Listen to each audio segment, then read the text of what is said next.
Y mandamos un saludo a todas las personas que nos están mirando o siguiendo por el internet.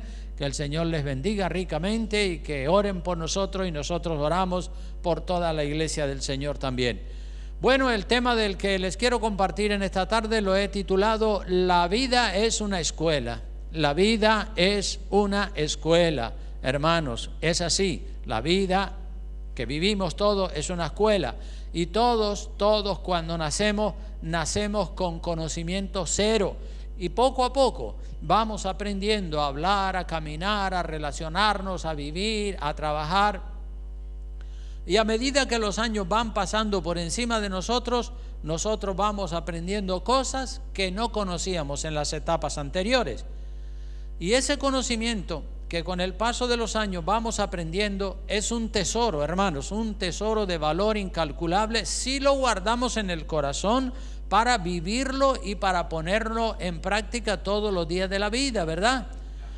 La vida, hermanos, se compone de muchas etapas. Eres un bebé cuando naces, después pasas a la edad infantil, luego pasas a la adolescencia, a la juventud, después eres un adulto, después eres una persona mayor y finalmente eres un anciano jubilado. Y en cada etapa la vida nos enseña cosas que no sabíamos en la etapa anterior. El conocimiento que vamos adquiriendo podemos decir que es progresivo, es decir, va de menos a más. A mayor edad, mayor conocimiento, más experiencias hemos vivido y más conocimiento tenemos de la vida. Y cuando eres niño, piensas como niño. Cuando eres joven, pues entonces ya no piensas como niño. Cuando eres adulto, ya no piensas como joven porque dejaste atrás esa etapa.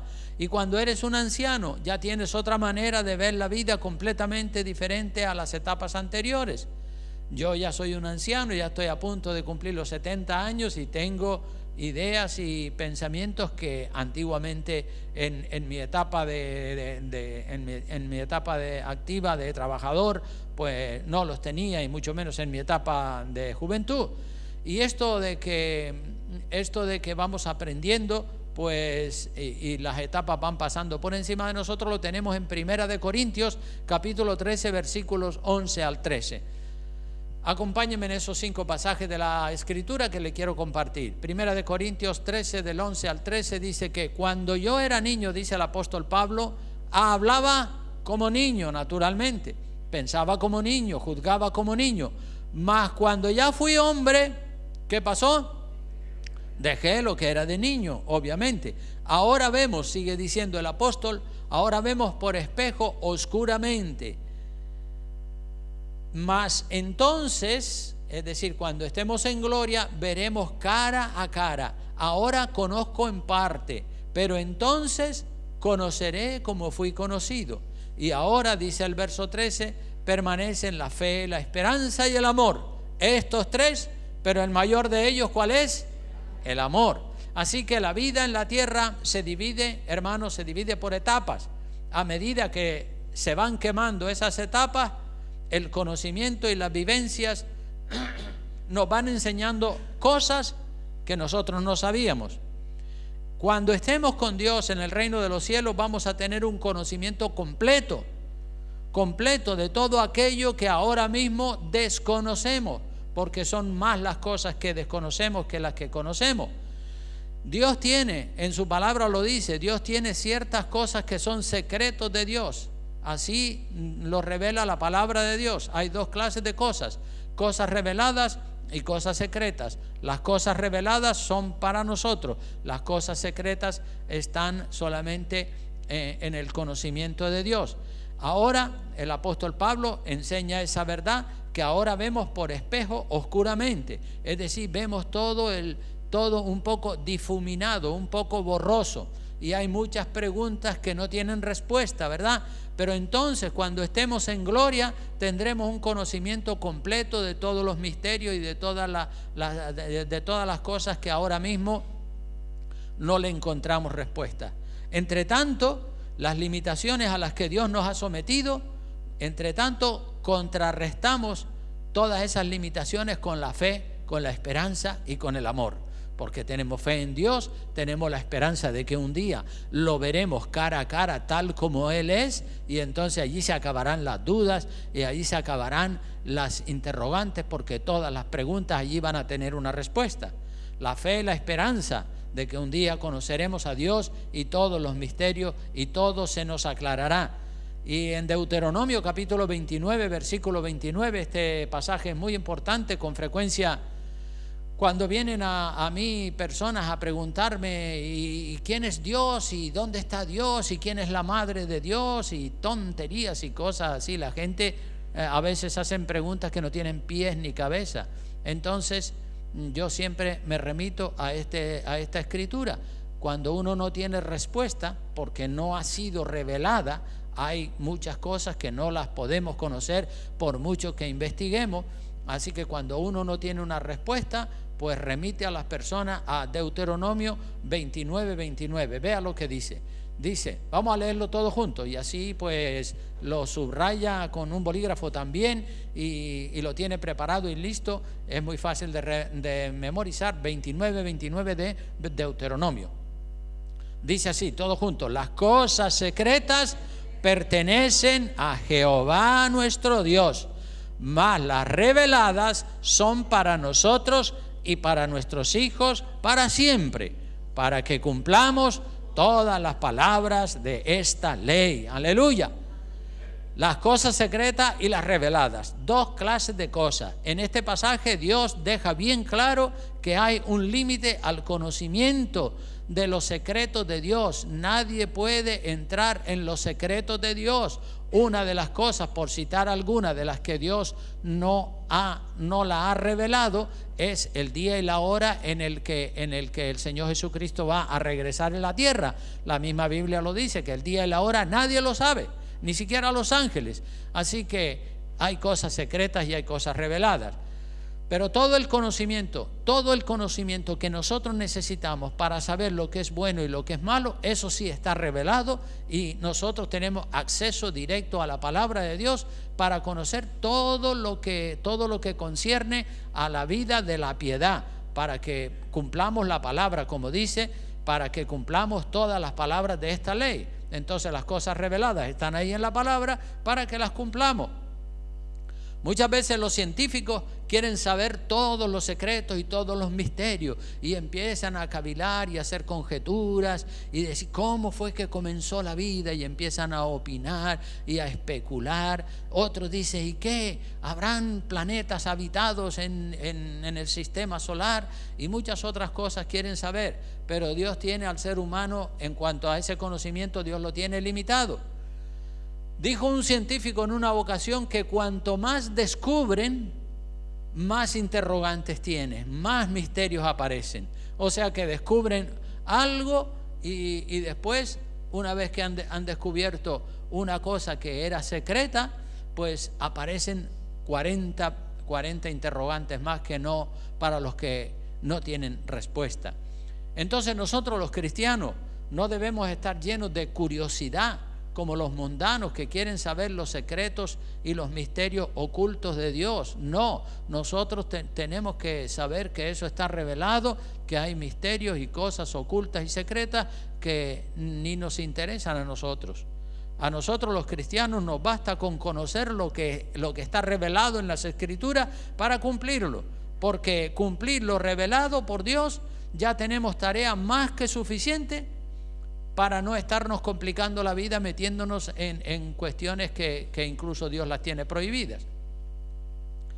Y todos nosotros, hermanos, por falta de conocimiento hemos cometido muchos errores en el transcurso de la vida, de las etapas de la vida, siendo jóvenes, siendo solteros o casados, de niños, de jóvenes, hombres, mujeres. Todos hemos cometido errores y errores y errores. ¿Quién no ha cometido nunca un error? ¿Habrá alguien aquí que pueda levantar la mano y decir, yo no me he equivocado nunca? ¿Verdad que todos nos hemos equivocado? Amén. Todos nos hemos equivocado. Unos se han equivocado más, otros se han equivocado menos, dependiendo del temor de Dios que tengan, ¿verdad? Y del conocimiento. Aún teniendo buena fe, yo he notado que aún teniendo buena fe y deseando hacer las cosas bien hechas, las hemos hecho mal. Y cuando uno se da cuenta dice, ay Dios mío, pero qué torpe he sido. Otros han hecho las cosas mal sabiendo que estaban mal y intencionadamente lo hicieron. Eso ya no tiene un pase delante de Dios. Y hermanos, cuando uno avanza en años, va dejando atrás una historia, va dejando detrás de sí una historia.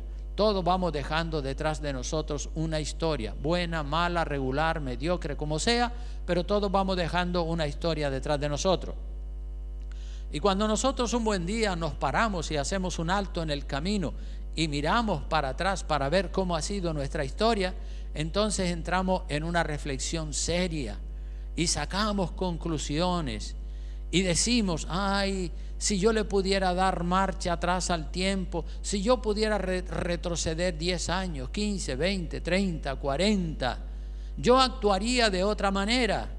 Pero no le podemos dar marcha atrás al tiempo, no podemos hacer retroceder el tiempo, ¿verdad? El tiempo pasa de manera inexorable por encima de cada uno de nosotros. Pero ¿a cuántos de nosotros nos ha venido en alguna ocasión ese pensamiento? Ay, si pudiera darle marcha atrás al tiempo, no habría cometido el error que cometí en tal ocasión, ¿no es cierto?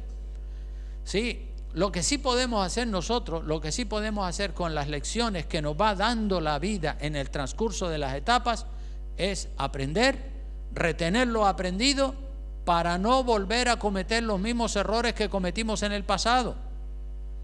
No podemos retroceder para atrás el tiempo, pero sí podemos aprender de los errores que hemos cometido para no volver a cometer los mismos errores. Dijo un pensador famoso que el hombre o la persona que no aprende de los errores del pasado volverá a cometer los mismos errores en el presente y en el futuro.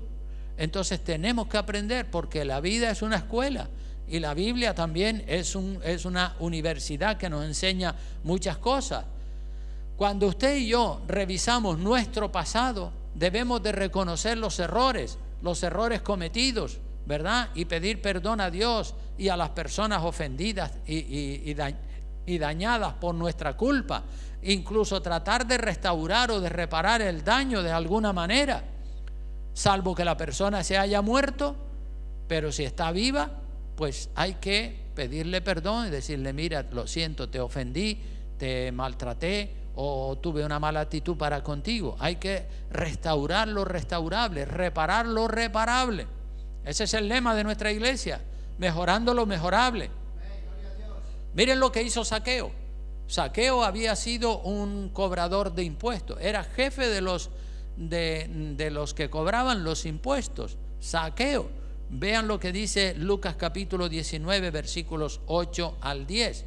Lucas 19 versículo 8 al 10.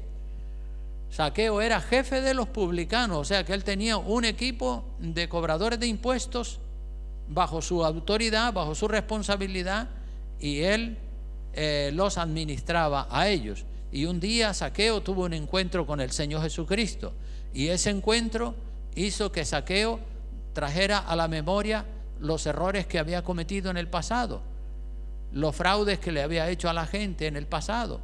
Y entonces dice la palabra en Lucas 19 versículo 8, dice: entonces Zaqueo, puesto en pie, después de haber conocido al Señor, dijo al Señor, he aquí, Señor, la mitad de mis bienes doy a los pobres. Fíjate cómo se abrió el corazón de Zaqueo. La mitad de mis bienes, casi nada, doy a los pobres. Y si en algo he defraudado a alguno, ¿qué dice? Se lo devuelvo cuadruplicado, 4 veces más de lo que defraudé o de lo que robé. Y Jesús le dijo: hoy ha venido la salvación a esta casa, por cuanto él también es hijo de Abraham, porque el Hijo del Hombre vino a buscar y a salvar lo que se había perdido. Y entre los que se habían perdido estaba Zaqueo, que había sido cobrador de impuestos y tenía un grupo de personas que cobraban impuestos para dárselos a Roma, la potencia que gobernaba dominante en aquella época, en la época de Jesucristo. Entonces aquí se ve que Zaqueo está dispuesto a restaurar lo restaurable. Esto es una evidencia de que Zaqueo se ha convertido y ha tenido un encuentro con Cristo, ¿verdad? La persona que tiene un encuentro con Cristo quiere mejorar lo mejorable, quiere restaurar lo restaurable. Si ofendiste, pide perdón. Si tuviste una mala actitud, reconócelo y mejora tu comportamiento. Mejora lo mejorable. Si pediste dinero prestado, pues devuélvelo, no te hagas el olvidado. Hay muchas personas que piden dinero prestado y luego se olvidan o se hacen los olvidados. No, hay que devolverlo. Cuando uno comienza a enmendar y a corregir los errores del pasado, se comienza a entrar en una buena relación con Dios. Nadie puede entrar en una buena relación con Dios a menos que no tenga un corazón transformado y comience a reparar lo reparable. Yo dije el otro día que ahora soy mejor cristiano que lo que fui hace 20 o 30 años atrás, y también soy, como pastor, soy mejor que lo que fui hace 20, 25 años atrás. ¿Por qué? Pues porque ahora tengo más años de vida, más etapas vividas, más experiencias. He tenido experiencias de todos los colores, dulces y amargas, que han ido moldeando poco a poco mi vida. Y todo ese conocimiento me ha venido escalonadamente, poco a poco. Así es Dios, poco a poco. Hoy nos da una lección y si la hemos aprendido, nos da otra más avanzada. Pero si no la hemos aprendido, pues ahí nos quedamos, repite la misma lección, ¿verdad? Y yo a veces hasta me he enfadado conmigo mismo porque digo, Señor, ¿cómo he podido tardar tantos años en aprender algo tan sencillo? Y me enfado conmigo mismo, digo, ay Señor, me voy a morir y no voy a aprender ciertas cosas, ¿verdad? Porque somos un poco testarudos para aprender. Y yo no me lo sé todo, todavía yo sigo aprendiendo con los 70 años que ya estoy a punto de cumplir. Pero todo lo que aprendo, yo lo voy incorporando a mi estilo de vida para mejorar mi vida. No es aprender por aprender, no es aprender solamente para decir, ay, ya sé un montón de cosas. Es aprender para saber, para practicar y también para enseñar a otras personas. Amén. La vida es una escuela que a todos nos enseña y todos los días nos enseña algo. Y a veces no escuchamos los buenos consejos que alguien más maduro que nosotros nos quiere dar. Y aprendemos, como dijo alguien, aprendemos a base de golpes, a base de fracasos. Como dice ese refrán, los golpes de la vida son los que enseñan, ¿verdad? Y Dios nos ha dejado un compendio enorme de sabiduría escrita para que nos vaya bien. Este es el compendio, esta es la sabiduría de Dios que está contenida en este libro que llamamos la Biblia. La Biblia es ese tesoro de sabiduría, ese baúl lleno de sabiduría. Y es verdad que la Biblia fue escrita por unos 40 hombres en un periodo de 1600 años. Y muchos de esos escritores, de esos 40 hombres que escribieron la Biblia, muchos no se conocían los unos a los otros porque vivieron en diferentes etapas históricas. No se conocían, por tanto no podían estar de acuerdo. Entre los escritores de la Biblia habían médicos como Lucas, que era un médico, había recaudadores de impuestos como era Mateo, habían pescadores como eran Juan y Pedro, habían sacerdotes, agricultores, líderes religiosos, escribas, profetas. Y precisamente ahí está el gran milagro, en el hecho de que los diferentes escritores de la Biblia no se conocían entre ellos. Y a pesar de que no se conocían, hay una sintonía, un orden, todos apuntan en la misma dirección y todos vienen a decir lo mismo y lo ratifican una y otra vez. Todos los 40 escritores de la Biblia coinciden, hay armonía, hay sintonía entre ellos. Y eso que no se conocían, pues esa es la evidencia de que la Biblia es inspirada por Dios. Eso nos demuestra que la Biblia fue inspirada por Dios, y eso quiere decir que 40 escritores escribieron siendo inspirados por el Espíritu Santo, como vamos a ver en Primera de Timoteo en un momentito. En Segunda de Timoteo, el apóstol Pablo nos habla acerca de que la Escritura fue inspirada y le dice varias cosas a Timoteo. Pablo le dice varias cosas. Vamos a ver, por ejemplo, 2 de Timoteo 3:13 al 17. En el versículo 13, la primera cosa que Pablo le dice a Timoteo es que la gente que no conocen a Dios van de mal en peor, van engañando y siendo engañados. ¿Por qué? Pues porque no tienen principios, no tienen temor de Dios. Así anda la humanidad, engañándose los unos a los otros y siendo engañados. Pablo lo dice a Timoteo en el capítulo 3:13 de 2 de Timoteo. Dice, más los malos hombres y los engañadores irán de mal en peor. Así va la humanidad, engañando y siendo engañados.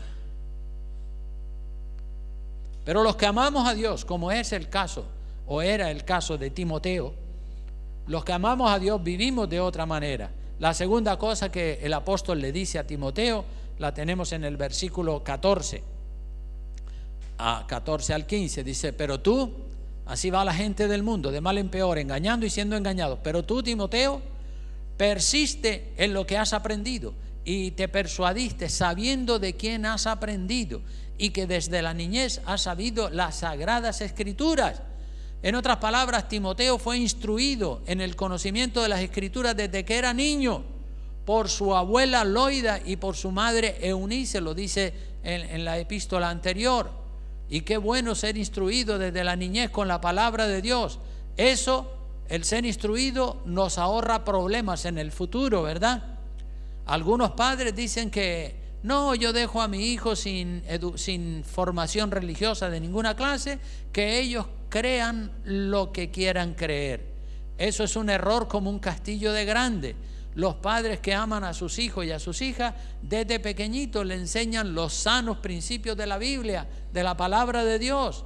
Enseña a sus hijos el respeto por la palabra de Dios, enséñalos a orar, enséñalos a leer la Biblia y a buscar de Dios en la iglesia. Y cuando esos niños vayan creciendo, esos niños van a ser personas de bien, que van a traer honra a sus padres y no vergüenza, ¿verdad? Porque los hijos pueden ser honra de sus padres o vergüenza de sus padres, depende lo que hayan recibido, la instrucción que hayan recibido.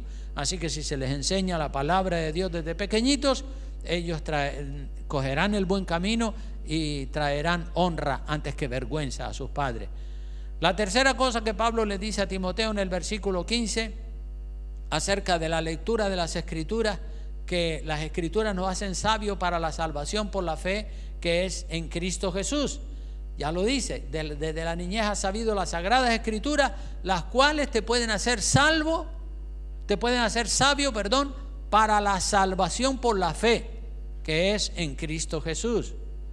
Y un día, más pronto o más tarde, a todos nos llegará la muerte de este cuerpo de carne, de hueso y de sangre. Este cuerpo un día dejará de funcionar y caerá muerto, y allí tenemos que pasar para la eternidad. Ese día es el fin de las oportunidades. Ahora tenemos la oportunidad. Si durante tu vida tú le serviste a Dios, serás salvo de la condenación del infierno eterno.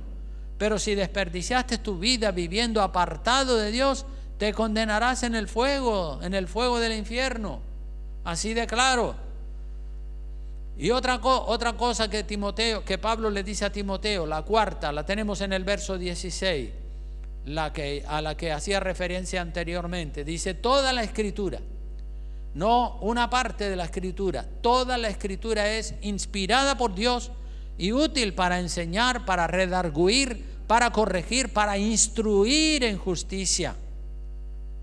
El apóstol Pablo deja bien claro a Timoteo que toda la escritura, es decir, los 66 libros de la Biblia, saben ustedes que la Biblia tiene 66 libros, 39 en el Viejo Testamento, 27 en el Nuevo Testamento. El primero es Génesis del Viejo Testamento y el último del Nuevo Testamento, Apocalipsis. Pues desde el capítulo 1 de Génesis hasta el capítulo 22 del libro de Apocalipsis, toda la escritura es inspirada por Dios.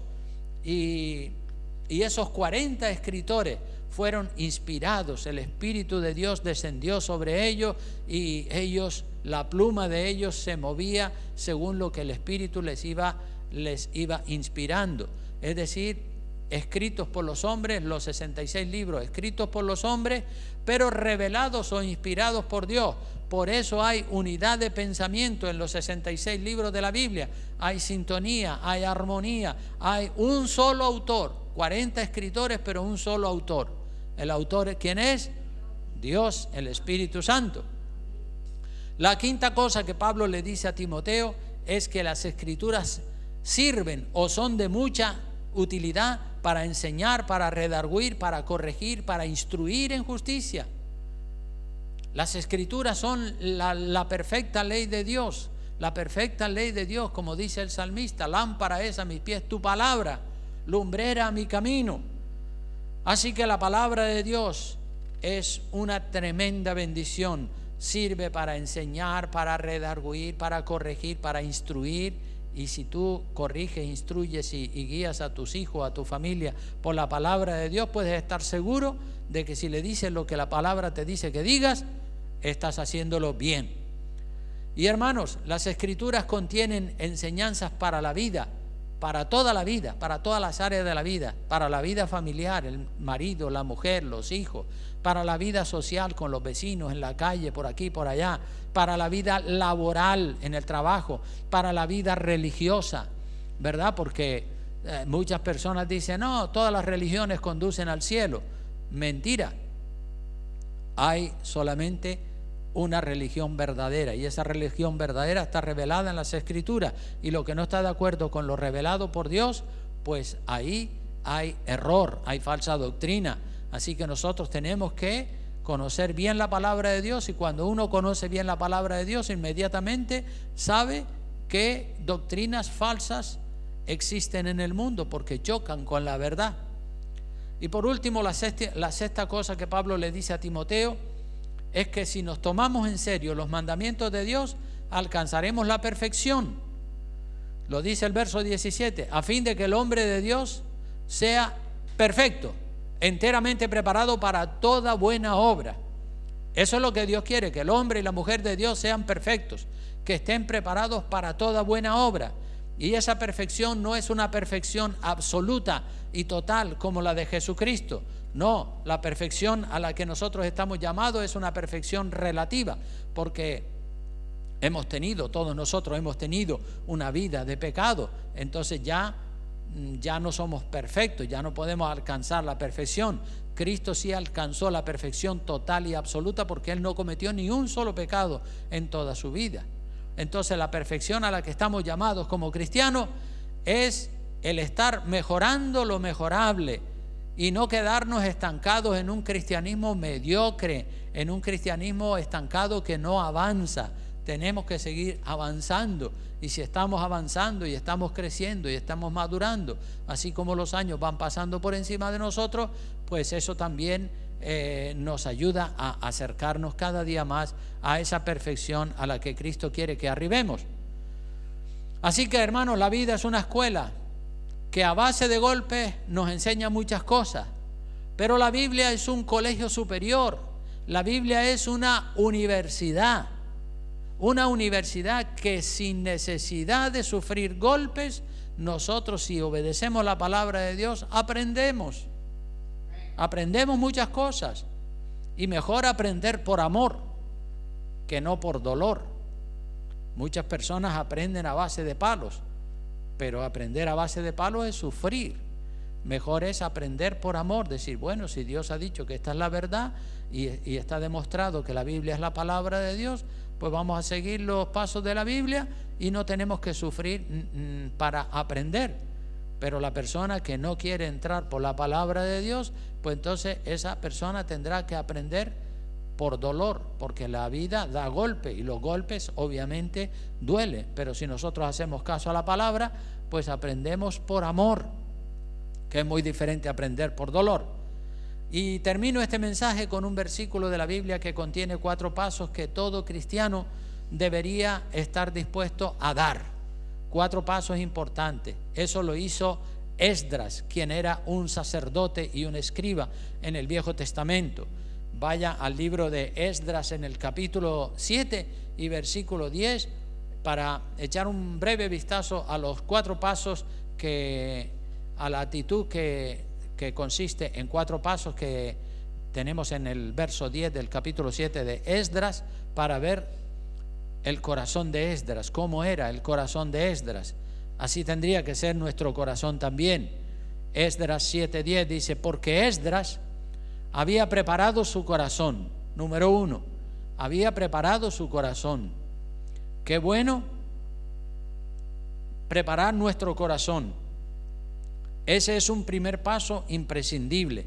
La disposición a aprender, las ganas de aprender, la voluntad. Señor, yo quiero aprender, me voy a tomar las cosas de Dios en serio.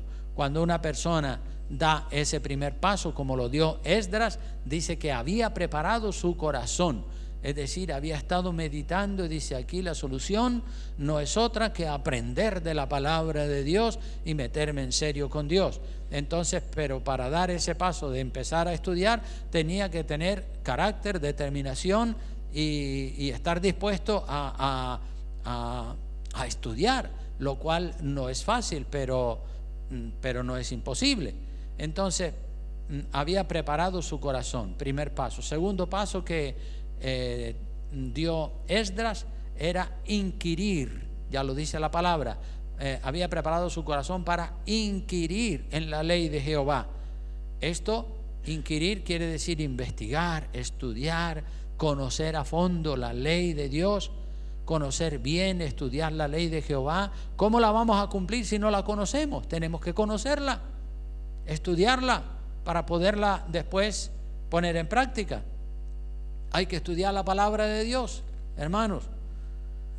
El tercer paso dice: para cumplirla. O sea, primer paso, había preparado su corazón. Segundo paso, lo había preparado para meterse en serio con el estudio de la palabra de Dios. Tercer paso, quería estudiar para cumplir. No estudiar para decir: uy, qué conocimiento, qué inteligente me he vuelto con el estudio de la palabra. No, es que todo lo que se aprende hay que ponerlo en práctica. Hay personas que saben un montón de cosas de Dios, pero no las practican. Entonces, ¿de qué les sirve el conocimiento si no lo ponen en práctica? Entonces, para cumplirla. Y también el cuarto paso, muy importante, para enseñar. ¿A quién? A los demás. En el caso de Esdras, era para enseñar a Israel sus estatutos y sus decretos. O sea que quería aprender para primero cumplirla él y luego para enseñar también a otros. Y qué bueno eso, ¿verdad? Que estemos dispuestos nosotros, como estaba dispuesto Esdras, para inquirir, para cumplir y para enseñar también a otros de la palabra de Dios. Bueno, hermanos, pues hasta aquí ha sido el mensaje de la palabra. La vida es una escuela, la vida nos enseña muchas cosas, pero como digo, la Biblia es más que una escuela, es una universidad que nos enseña tantas cosas, y sin necesidad de sufrir podemos aprender, y no aprender por dolor, como le sucede a muchas personas que ignoran lo que dice la Escritura. Bueno, pues vamos a inclinar el rostro y vamos a orar al Señor, que Él nos bendiga y que Él nos dé gracia, sabiduría. Hoy vamos a tomar la Santa Cena y esperamos que antes de tomar la Santa Cena todos podamos estar entrando en una reflexión, en un momento de oración. Ya saben que Jesucristo dijo que tomar la Santa Cena es en memoria de mí, dijo Él, en memoria de Jesucristo. Entonces, como es en memoria de Jesucristo, pues tenemos que traer a la memoria en este momento el nacimiento virginal de Jesucristo, su vida como ayudante de su Padre en la carpintería, su ministerio público, su bautismo, su crucifixión, su muerte en la cruz, su resurrección, su ascensión a los cielos, su promesa de que volverá otra vez a venir por segunda vez a la tierra, a buscarnos y a llevarnos para su reino de gloria. Gracias, Dios mío, te damos en esta tarde preciosa, Dios bendito de los cielos, que tu palabra vaya delante de nosotros, alumbrándonos como una lámpara, como una luz que brilla en medio de la noche oscura, y que podamos ver tu gloria, Dios mío, y que todos mis hermanos, puede poner un poquito de música de la Santa Cena, por favor, suavecita, ¿sí? Mientras todos estamos orando y pidiéndole al Señor que siga trabajando con todos y con cada uno de nosotros, y que cada uno disponga su corazón para estudiar, para inquirir, para ponerlo en práctica y también para enseñar a otros, para restaurar, para arreglar, para edificar. Somos el cuerpo de Cristo y tenemos que edificarnos los unos a los otros. Gracias, Señor. Gracias, Dios mío. Te bendecimos, te adoramos, te alabamos. Puede parar ya. Gracias, mi Dios. Gracias en el nombre precioso.